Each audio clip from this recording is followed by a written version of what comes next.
पालिकेतर्फे स्वच्छ व सुंदर शहर ही मोहीम राबवली जात असून त्यासाठी उघड्यावर कचरा टाकणाऱ्यांना 150 विक्रेत्यांना नोटिसा बजावण्यात आल्या। याशिवाय प्रतिबंध असलेले प्लास्टिकच्या पिशव्या जप्त करण्यात येत असून 5300 रुपयांचा दंडही ठोठावण्यात आला। नंदुरबार शहरातील सुभाष चौकातील व्यावसायिक संकुलात वजन मापे विक्रीचा परवाना नसताना इलेक्ट्रॉनिक तोलन उपकरण विक्री करणाऱ्यांवर विभागाच्या अधिकाऱ्यांनी कारवाई केली। उसनवार दिलेले पैसे मागितल्याच्या कारणातून 2 गटात मारहाण केल्याची घटना नंदुरबारातील एकता नगर भागात घडली। दोन्ही गटाने तलवार, ब्लेड आणि कांड्याचा वापर केला। या प्रकरणी परस्पर विरुद्ध गुन्हा दाखल करण्यात आला।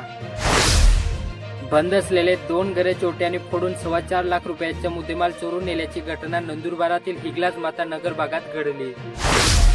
नंदुरबार जिल्ह्यातील शासनमान्य स्वस्त धान्य दुकानदारामार्फत पात्र शिधापत्रिकाधारकांना 20 रुपयात 1 किलो प्रतिमा साखर स्वस्त धान्यासोबतच दिली जाते। मात्र 5 मार्च 2024 पर्यंत गरिबांना साखर मिळाली।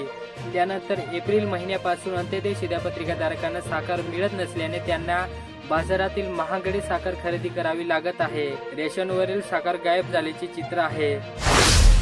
नवापूर तालुक्यातील खानबारा येथे जिल्हा परिषद अंतर्गत ग्रामीण पाणी पुरवठा विभागाच्या जल जीवन मिशन योजनेतून पाण्याचे पाईप टाकण्याचे काम करण्यात आले। मात्र पाईप टाकल्यानंतर चारी व्यवस्थित न बुजल्याने नागरिकांचे हाल होत आहे। हे रस्ते पूर्ववत करून देण्याची मागणी होत आहे।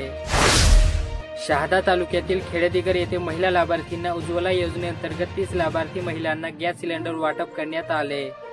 उर्वरित महिलांना लवकरच गॅस सिलेंडर वाटप करण्यात येणार असल्याची माहिती देण्यात आली।